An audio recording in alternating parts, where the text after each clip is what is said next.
A vida da igreja, sua lógica, seu fundamento, seu movimento.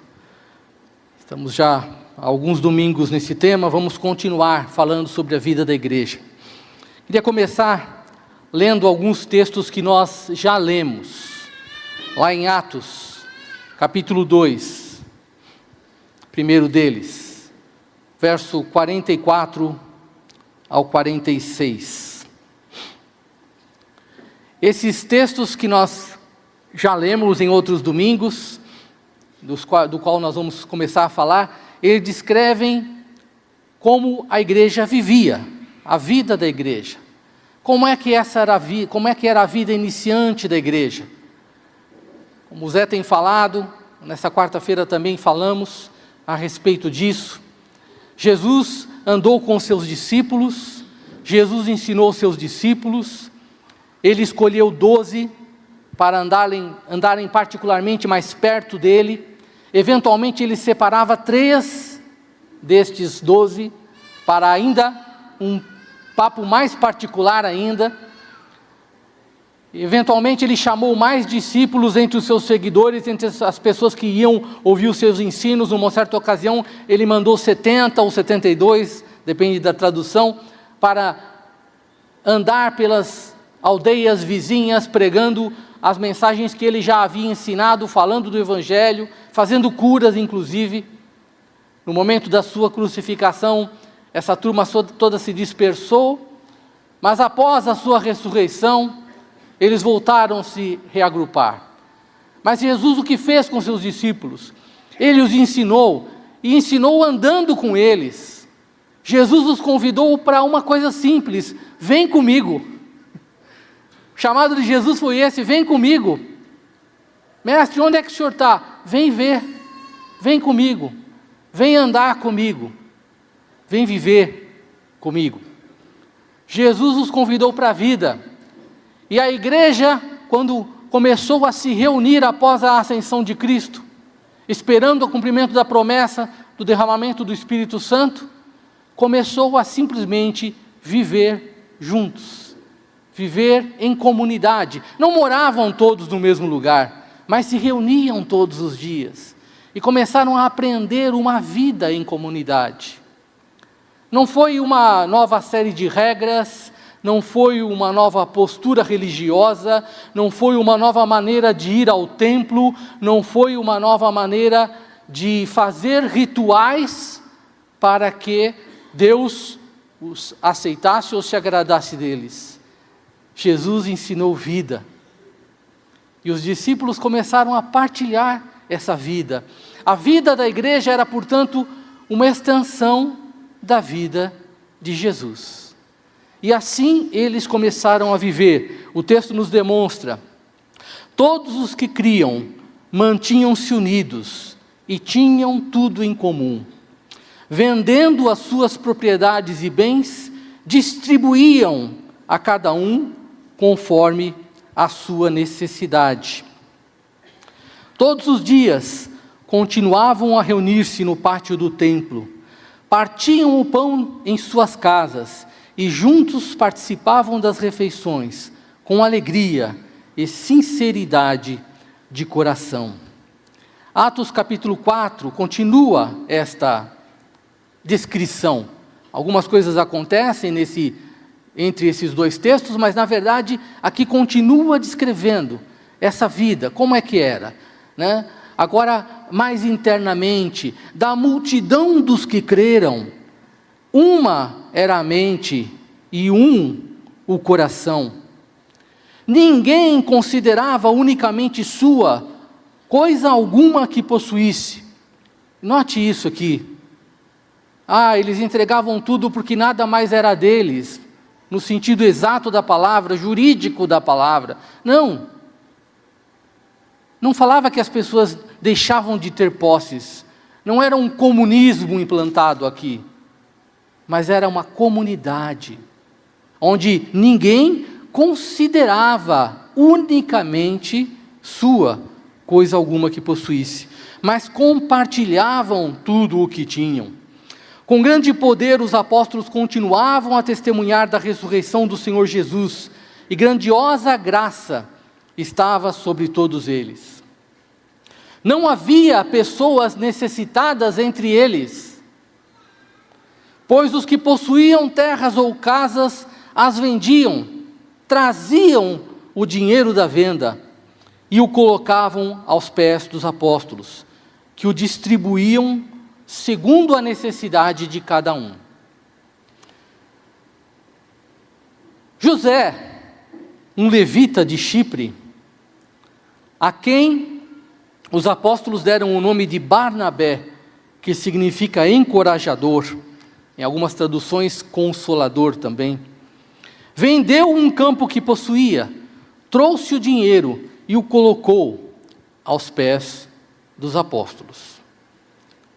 Aí o capítulo 5 começa dizendo: um homem chamado Ananias, juntamente com Safira, sua mulher, também vendeu uma propriedade. Ele reteve parte do dinheiro para si, sabendo disso também sua mulher, e o restante levou e colocou aos pés dos apóstolos. Aí acontece todo um problema, nós não vamos falar sobre esse problema hoje, a questão da disciplina que Ananias e sua mulher Safira sofreram por causa desse ato de mentir contra Deus e contra o Espírito, contra a igreja, mas a gente percebe que algumas coisas começam a acontecer também que não seriam as desejadas, né? E no capítulo 6, verso 1 a 7, continua o texto descrevendo a vida dos discípulos e apresentando mais um problema. Naqueles dias, crescendo o número de discípulos, os judeus de fala grega entre eles queixaram-se dos judeus de fala hebraica, porque suas viúvas estavam sendo esquecidas na distribuição diária de alimento. Lembrando aqui, antes de continuar a leitura, que no Pentecostes, a pregação dos discípulos, o derramamento do Espírito, aconteceu a conversão de muitas pessoas. E muitas pessoas que tinham ido para Jerusalém na festa do Pentecostes eram provenientes de outras regiões, nem sequer falavam o hebraico, nem falavam a língua dos judeus de Jerusalém, falavam o grego. Então a comunidade nasceu com duas línguas, falando-se entre eles o grego e o hebraico. E naturalmente havia uma certa divisão entre essas duas partes da comunidade que nasceu. A ideia, né, e a Bíblia nos fala disso, Efésios capítulo 2, fala que as barreiras todas sejam quebradas, inclusive da língua e da cultura, na comunidade cristã, por meio do Evangelho do Senhor Jesus. Mas no princípio havia uma certa divisão, e houve um problema. As viúvas dos helenistas, dos judeus de fala grega, como diz algumas traduções, foram esquecidas na distribuição diária dos alimentos, feita pelos discípulos que eram originalmente judeus, originalmente pessoas de fala hebraica. Por isso, os 12 reuniram todos os discípulos e disseram: não é certo negligenciarmos o ministério da palavra de Deus a fim de servir às mesas. Irmãos, escolham entre vocês 7 homens de bom testemunho, cheios do Espírito e de sabedoria. Passaremos a eles essa tarefa e nos dedicaremos à oração e ao ministério da palavra. Tal proposta agradou a todos. Então escolheram Estevão, homem cheio de fé e do Espírito Santo, além de Filipe, Prócoro, Nicanor, Tímon, Pármenas e Nicolau.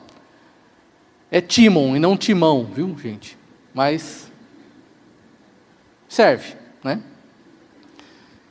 Todos aqui uma série de nomes, inclusive para as grávidas aí, né? Se estiver escolhendo nome para o seu filho, tem aqui uma listinha. Que tal Pármenas, né? Pármenas, nome interessante. E Nicolau, um convertido ao judaísmo proveniente de Antioquia. Apresentaram esses homens aos apóstolos, os quais oraram e lhes impuseram as mãos. Assim a palavra de Deus se espalhava, crescia rapidamente o número de discípulos em Jerusalém, também um grande número de sacerdotes obedecia à fé. Vamos parar por aqui. Vamos ficar com esses textos hoje. Segure aí essa leitura, que Deus a faça frutificar na sua vida. Então, como eu disse, a igreja devia ser uma extensão, a igreja era uma extensão da vida de Cristo, a vida da igreja, uma extensão da vida de Jesus, o seu mestre, o seu Senhor. Desde o princípio, Atos procura demonstrar essa formação, enfatiza a formação da comunidade cristã, como essa continuidade da vida de Jesus. Jesus, o que fez? Amou as pessoas. Jesus se relacionava com as pessoas. Você lembra lá no Evangelho, quando Jesus conversa com o moço rico que vem perguntar a ele: o que farei para herdar a vida eterna? Jesus conversa com ele, vai explicando. Num determinado momento o texto diz: Jesus, fitando-o, o amou. Ele disse: só uma coisa te falta, vende todos os teus bens, dá aos pobres e me segue. Em outras palavras, liberte-se daquilo que te aprisiona, daquilo que prende a tua vida, e se entregue, venha me seguir.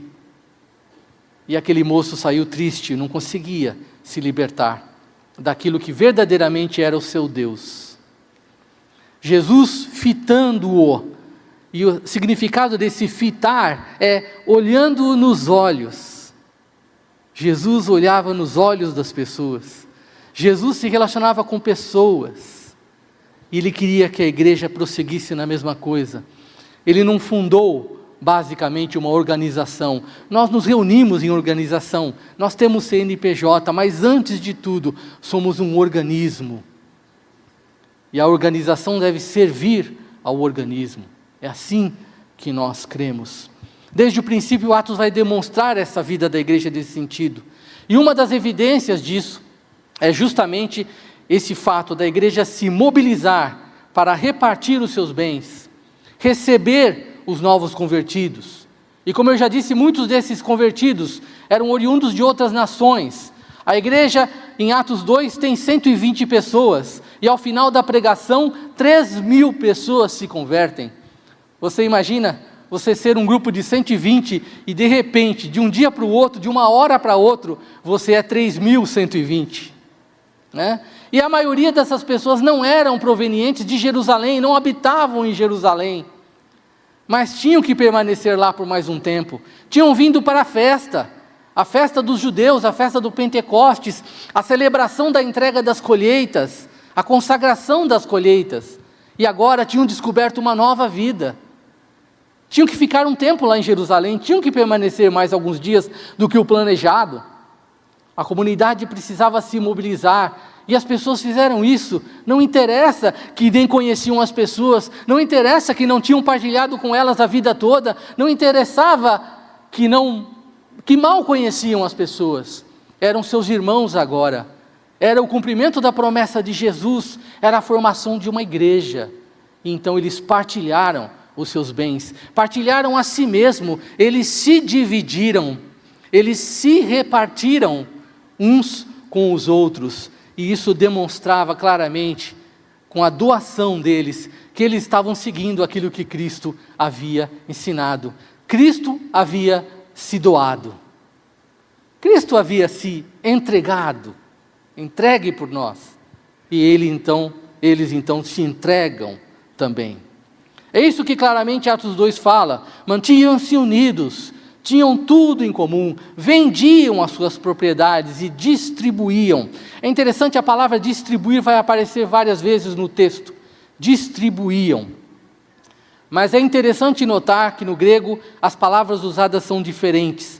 A primeira vez, essa vez aqui em Atos 2, 45, a palavra tem um sentido mesmo de distribuir, de dividir a cada um conforme a sua necessidade, expressar aqui exatamente aquilo que foi traduzido. E todos os dias estavam reunindo-se no pátio do templo, partiam o pão de casa em casa.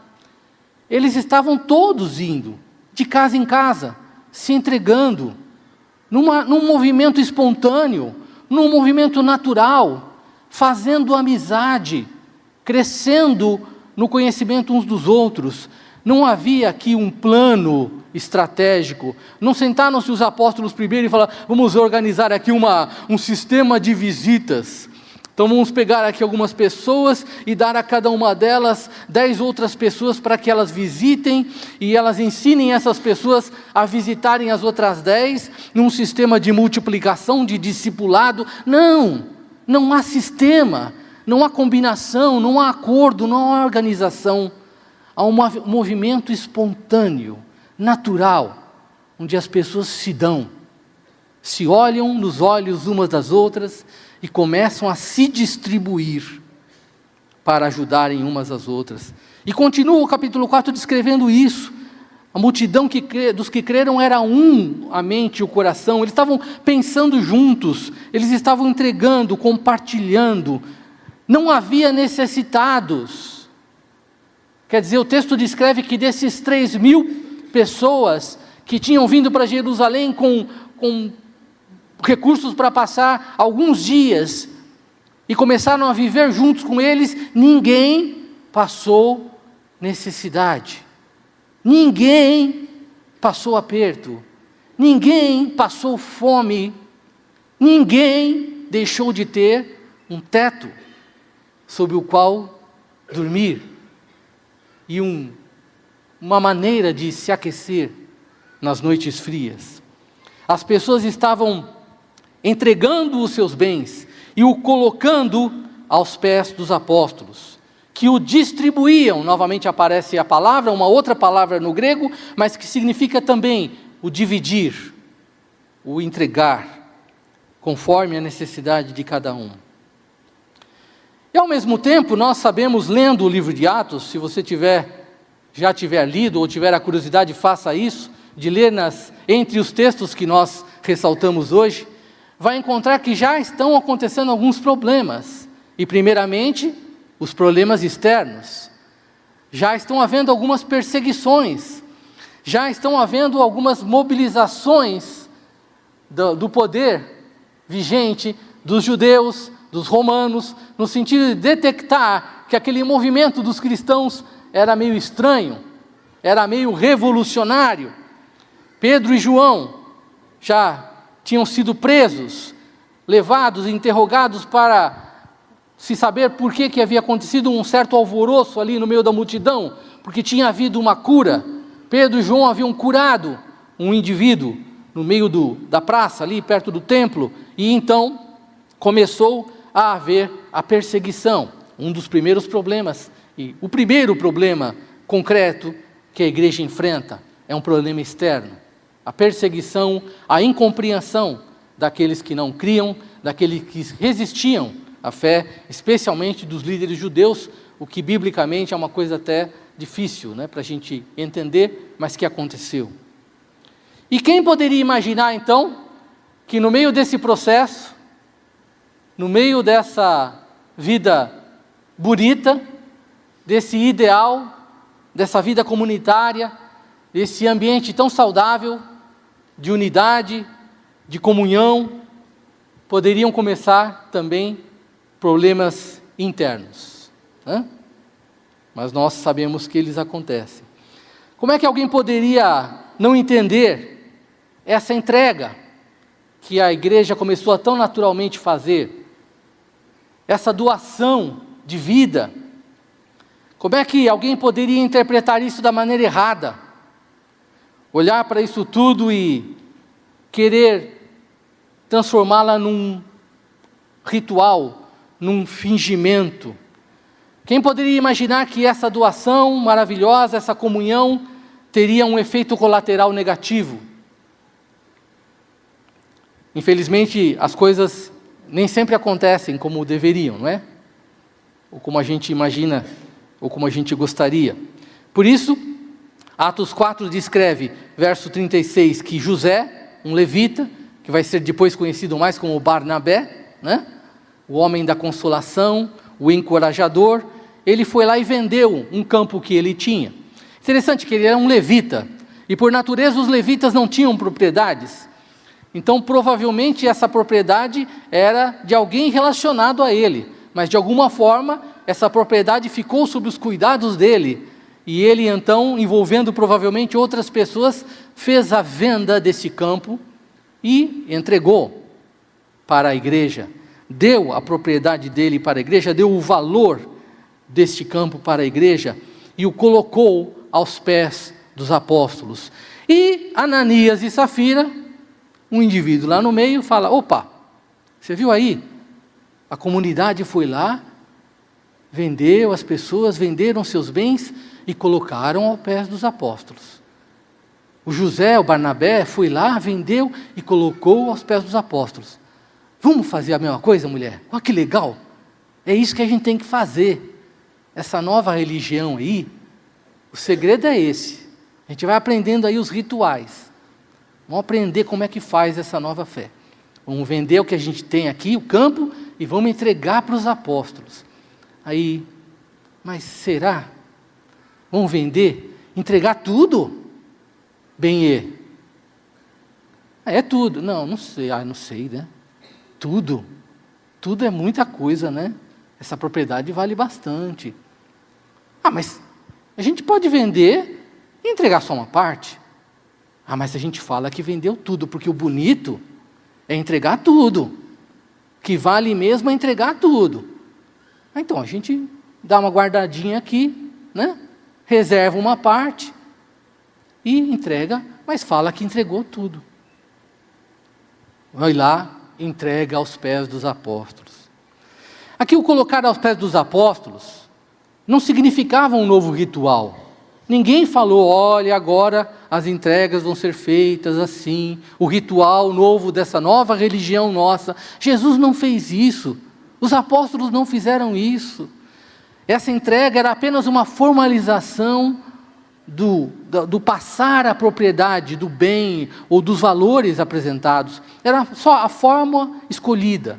Nós aqui temos a nossa forma de recolhimento de ofertas, cada um pode escolher a sua. O Zé fala que o sonho dele, e o meu também, é que a gente não precise mais fazer isso. Que as entregas sejam feitas todas espontaneamente, que durante a semana os depósitos sejam feitos, e se alguém quiser fazer aqui também, pode entregar o papelzinho do depósito na sacola, não tem importância, a gente consagra do mesmo jeito, ou faz a sua contribuição na maquininha lá no final do culto. A gente sonha com o dia que a gente não precisa mais pedir. E a gente vê na Bíblia umas entregas assim, né? Quando o povo de Israel foi construir o templo, houve um choque de generosidade lá. Uma hora o Moisés chegou e mandou parar as entregas, né? Irmãos, por favor, não ofertem mais nada, né? Não estou fazendo isso de verdade, tá? Estou só usando como exemplo. Ele fez isso lá. Irmãos, por favor, não ofertem mais nada, que já chega, já deu. A casa do tesouro está cheia. Não era um novo ritual, era apenas a entrega, a simbologia daquela doação. Isso já nos mostra aqui, né, que a princípio os apóstolos acumularam uma tarefa administrativa também, que mais tarde vai se revelar um problema, daqui a pouquinho. Eles vão perceber que eles não dão conta de fazer tudo, de continuar com a tarefa prioritária deles, que era a ministração da palavra, a oração, o pastoreio da comunidade. E ao mesmo tempo a área administrativa, o cuidar da distribuição daqueles valores. Era demais para eles, vão delegar essa função dali a pouco.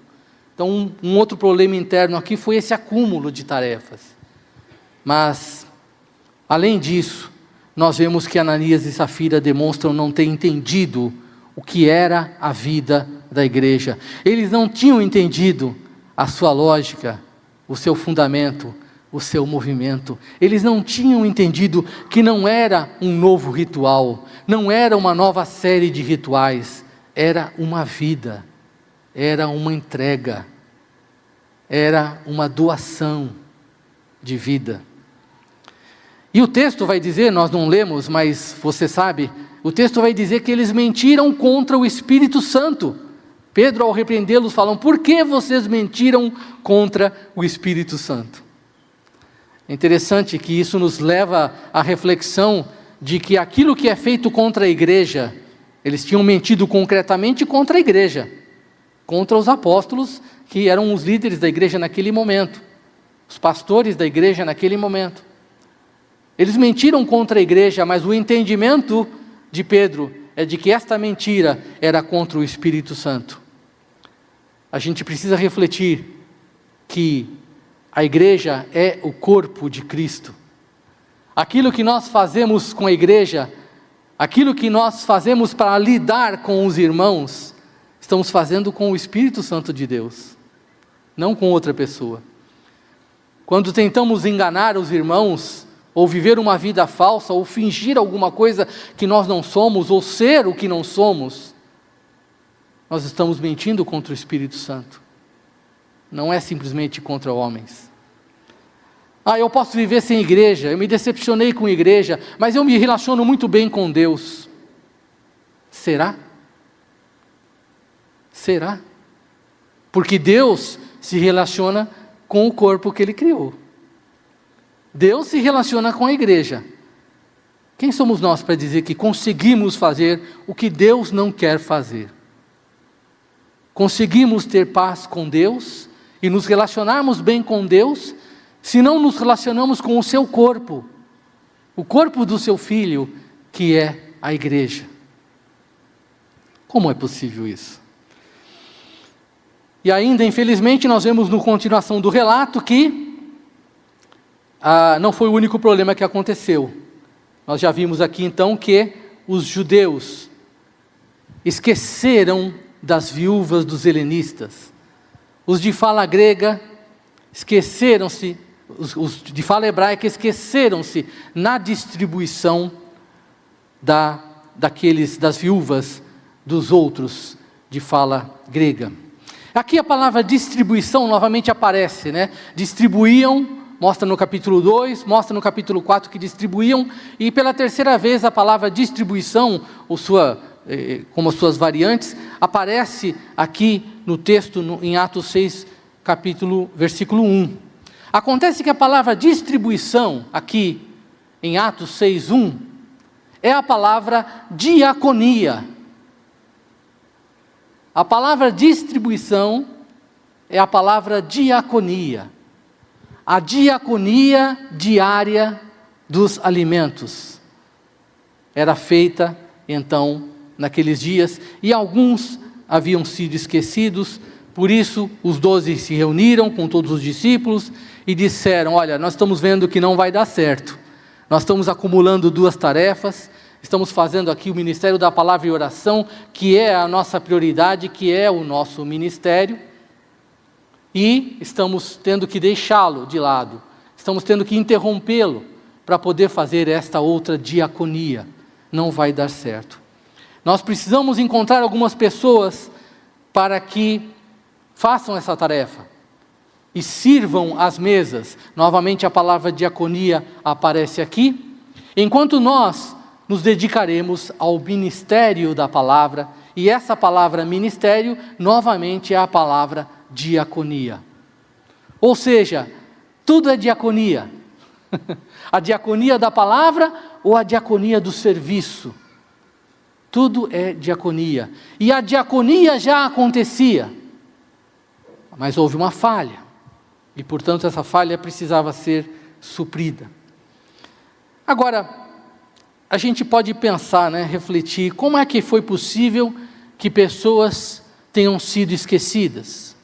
Como é que é possível que nesse ambiente de tanta unidade, de tanta comunhão, de tanto amor, de tanta doação, que absurdo isso, pessoas serem deixadas de lado?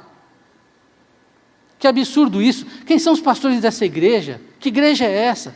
Que absurdo uma coisa dessa. A palavra de Deus é misericordiosa conosco e mostra, que mesmo aquela igreja, a igreja dos apóstolos, a igreja do primeiro Pentecostes, a igreja de toda a comunhão, de todo o amor, podiam haver falhas. Houve falhas. E uma solução foi buscada, foi encontrada. Não se previram todos os problemas.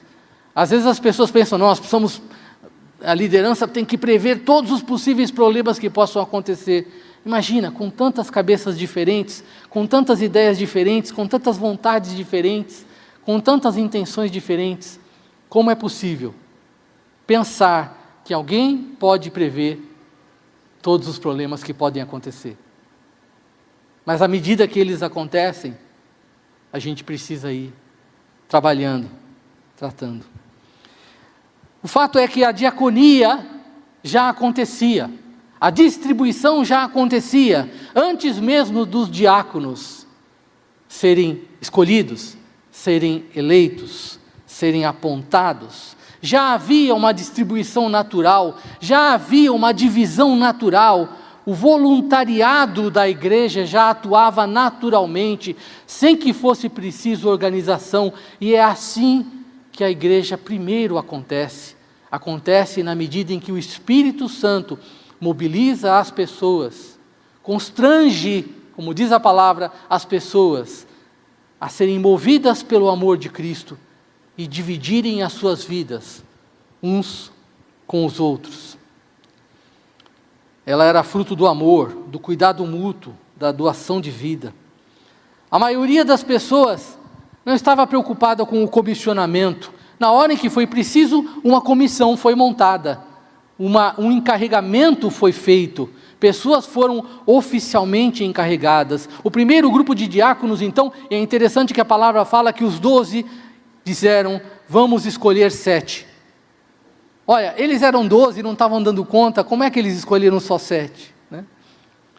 Primeiro, escolheram as pessoas certas para a tarefa. E segundo, deram à tarefa o tamanho que ela devia ter. Não foi um grupo perene que foi encarregado aqui, um grupo provisório, de atenção a um problema que estava acontecendo naquele momento. E assim, esse trabalho foi feito. Eles não estavam preocupados com cargos, com título, com o destaque, com o reconhecimento, com um ritual a ser cumprido. Estavam simplesmente fazendo o que precisava ser feito. Ananias e Safira foram uma exceção nesse sentido. Procuraram o elogio, procuraram a aparência de estarem fazendo coisa certa, a aparência da espiritualidade. Vou fazer isso porque é bonito fazer. As pessoas vão notar que eu estou fazendo. Eu vou ganhar um elogio, vou ganhar reconhecimento com isso. Marcos 10:45 fala que o Filho do Homem não veio para ser servido, mas para servir e dar a sua vida em resgate por muitos. Então, se nós somos da comunidade cristã, se somos cristãos, se queremos viver a vida da igreja, nós temos que repartir, nos doarmos, viver como a igreja vivia.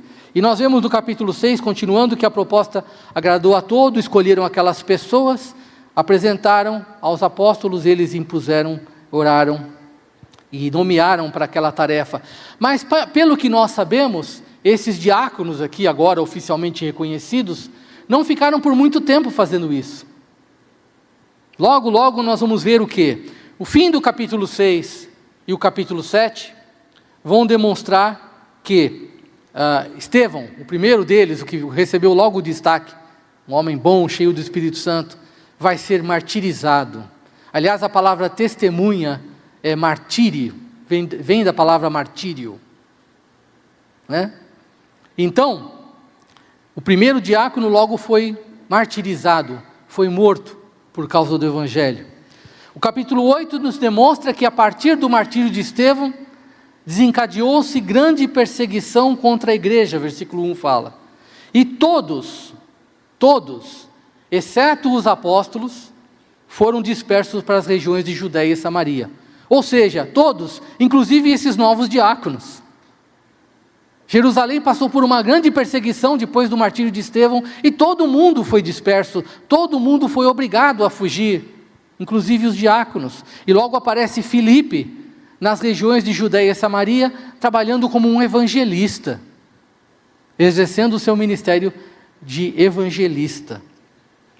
Então, eles não ficaram sendo diáconos, no sentido específico de servir às mesas por muito tempo.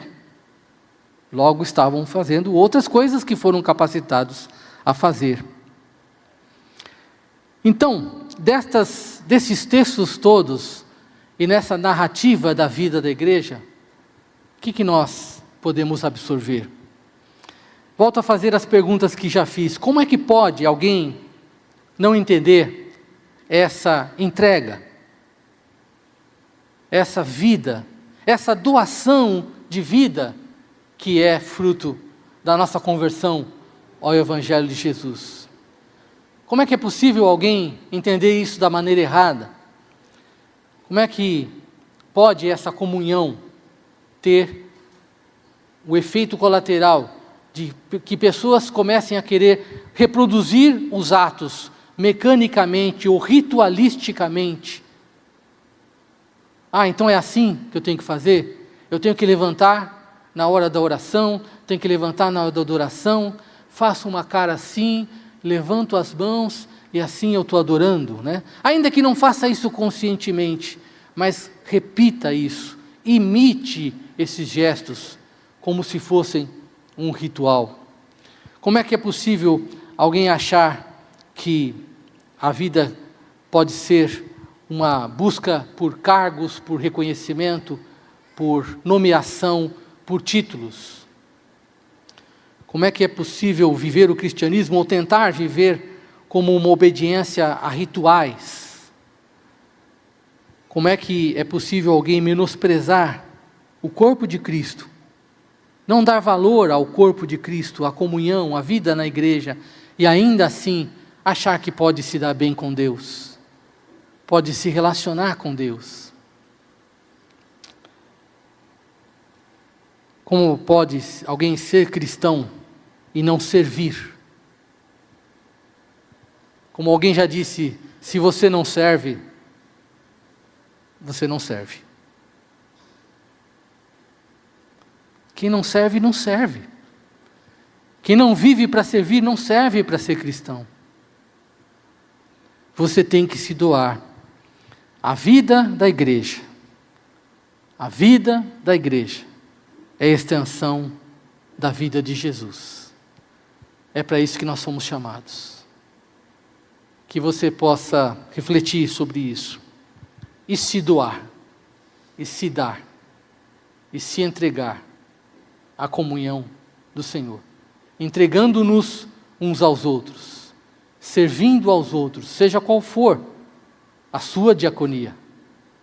Pode ser servir, pode ser ensinar, pode ser ajudar de alguma maneira que você saiba, pode simplesmente ser estar perto e ouvir, e dar o ombro para um choro necessário, estender um abraço a alguém que está carente. Qual é o seu chamado? Qual é a sua diaconia? Que você possa se entregar a Ele. Se você já foi machucado por causa de muitas experiências, que você obtenha cura.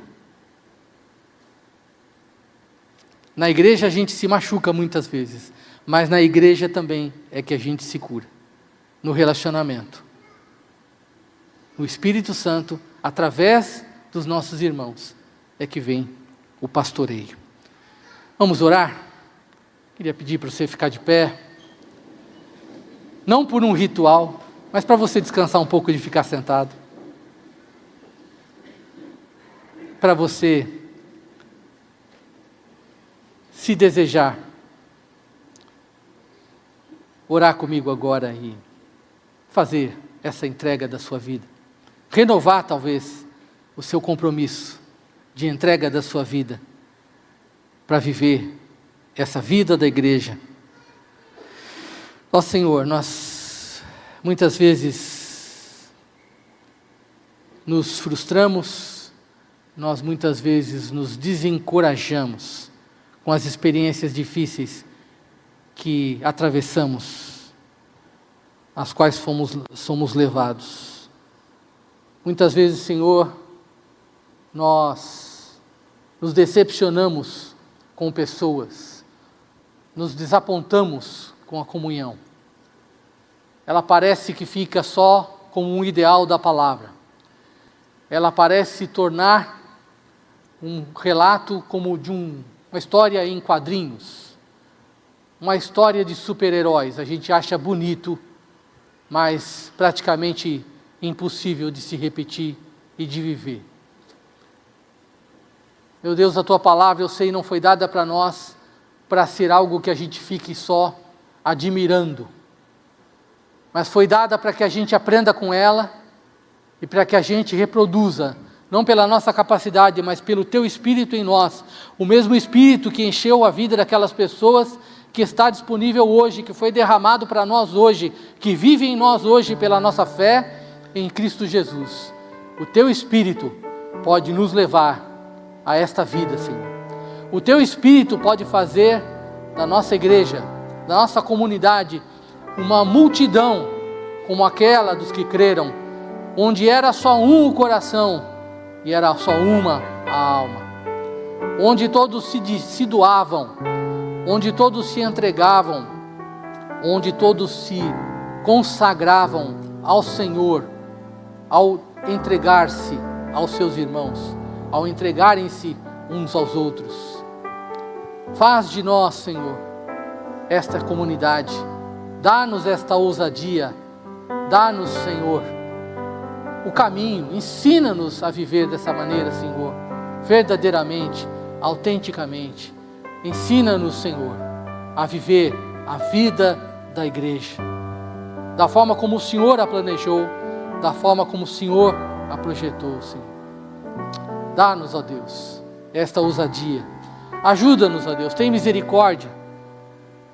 Talvez quando eu ou algum dos meus irmãos e irmãs não entender isso direito e querer começar a viver um ritual, a querer começar a viver um comportamento aprendido, a viver uma imitação, ajuda-nos, Senhor, a acordar, a sacudir isso da nossa vida e a viver uma vida de verdadeiro servo, como Jesus Cristo foi, servo acima de tudo, que se deu por nós, que a gente se dê por Ele e nos entreguemos uns aos outros.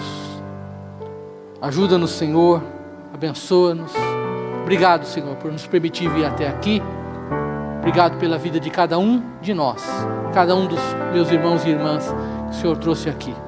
Que o Senhor os abençoe com um dia de reflexão, também um dia de comunhão, um dia de desfrutar um período gostoso com suas famílias ou com seus amigos, refletindo na Tua palavra, aprendendo de Ti e vivendo no Teu amor. Te peço isso, te agradeço, em nome de Jesus. Amém. Deus abençoe a todos. Vamos na paz do Senhor, em nome de Jesus.